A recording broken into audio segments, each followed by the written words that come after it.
Santiago González Varas, muy buenas a todos. Vamos a hacer un vídeo en este recorrido que hacemos de los referentes de la cultura a lo largo de la historia y en el presente, a una obra nada menos que la de Rabelais, Gargantúa y Pantagruel. Manejo la edición de Alianza. Bueno, sobre todo voy a leer algunos pasajes. Me ha parecido interesante porque, bueno, se puede conocer el argumento, pero creo que es interesante reproducir algunos pasajes del libro.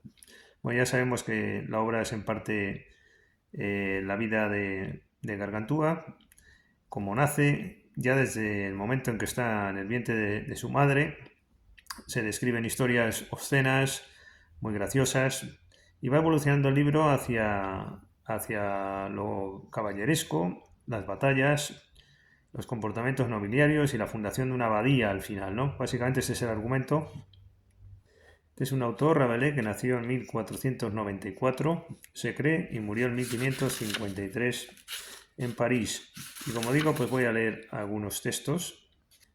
Aquí en el prólogo se dice: mejor es de risas que de llantos escribir, pues reír es cosa propia del hombre.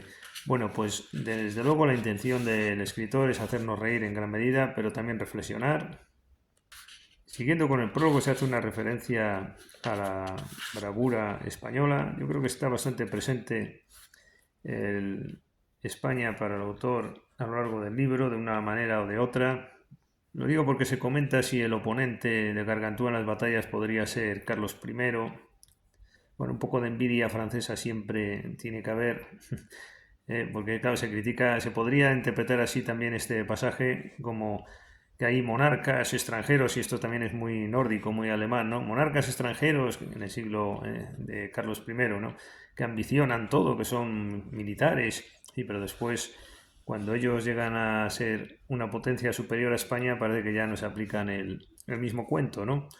Hay bastante nacionalismo siempre en la literatura alemana, francesa, inglesa. Yo siempre he advertido esto, por contraste a la española. Bueno, el capítulo primero va sobre la genealogía y antigüedad de Gargantúa. El capítulo tercero se titula de cómo Gargantúa fue llevado 11 meses en el vientre de su madre. Aquí hay un pasaje muy gracioso, lo voy a contar en vez de leer en esta ocasión, donde se dice que cómo es posible esto de que durante el embarazo la madre Gargantúa echara unos fondillos, pone, cuando esto realmente no ocurre ni con los animales, ¿no? Que estando embarazada se haga el amor, diríamos en traducción más fina. Y lo que viene a decirse es, hombre, es que lógicamente los animales no hacen esto y nosotros sí, porque nosotros no somos bestias. Bueno, me hizo gracia. En el capítulo cuarto hay unos pasajes muy divertidos acerca de cómo la madre de Gargantúa, estando encinta, se da atracones. Después hay unos pasajes aquí muy divertidos también de bebedores haciendo elogios a la bebida. Bueno, hay pasajes muy soeces, no sé si leerlo incluso, porque leído en su contexto está bien, pero quizás en un vídeo pues no quede bien, ¿no? Hay ciertos pasajes, como digo, muy soeces que hacen mucha gracia en la lectura, pero que creo que aquí en el vídeo no quedarían bien y por tanto me lo salto. Y después insiste mucho en este capítulo en que lo mejor para superar la sed es estar viviendo siempre, ¿no? Me ha hecho mucha gracia. Dice, lo mismo que hay que correr detrás de un perro, se dice aquí, para que el perro no te muerda, lo mejor para no tener sed es beber antes de que la tengas. Bueno, el nacimiento de Gargantúa y sus primeros días no pueden ser más graciosos, la verdad. En el capítulo 11, sobre la adolescencia de Gargantúa, se dice que pasó aquel tiempo como los pequeños del país, es decir, bebiendo, comiendo y durmiendo, comiendo, durmiendo y bebiendo, durmiendo, bebiendo y comiendo. En el capítulo 13 se cuenta cómo reconoció Gran Gaznate por la invención de un limpiaculos la inteligencia maravillosa de Gargantúa.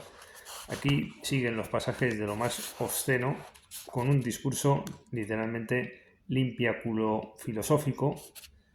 Y bueno, pues aquí pasajes que no tienen desperdicio jocoso satírico.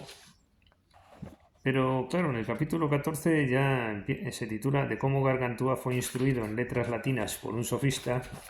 Y esto es como si estuvieran poniendo las banderillas al toro, ¿no? Las letras y las filosofías sofistas. Gargantúa se va instruyendo, acude a París. Aquí en el capítulo 20 se hace una crítica a la justicia y a su retraso. En el capítulo 21 se habla de los estudios que realiza Gargantúa. Eso sí, tampoco descuida las buenas costumbres, como aquí cuando se dice, mientras estudiaba, 4 de sus lacayos echábanle en la boca uno tras otro sin parar mostaza a paladas llenas. En el capítulo 40 voy a seleccionar un pasaje que explica por qué unos humanos tienen la nariz larga y otros la tienen corta. Y es por lo siguiente. Según la verídica filosofía monástica, es porque mi ama de cría tenía los pezones blanditos. Al mamar, hundíase mi nariz en sus tetas como en manteca, y allí medraba y crecía como la masa en la artesa, su nariz. Los pezones duros de las nodrizas, en cambio, hacen chatos a los niños.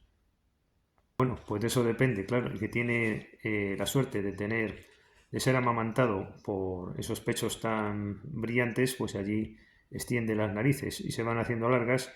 Bueno, y supongo que lo hayan entendido. Y cuando ocurre lo contrario, pues uno acaba con las narices muy cortitas.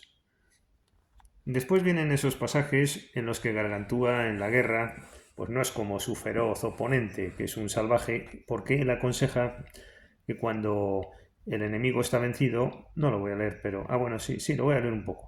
Cuando el enemigo está vencido, pues que es mejor dejarlo escapar. Y aquí viene esto de abrid siempre todas las puertas y caminos a vuestros enemigos y hacedles puente de plata para que se vayan. Es decir, lo que aconseja Gargantúa es no hacer demasiada sangre con el enemigo vencido, a diferencia de otros. Y ya para finalizar, en el capítulo 52, una vez que ya su oponente ha sido vencido por la espada, Gargantúa funda una abadía.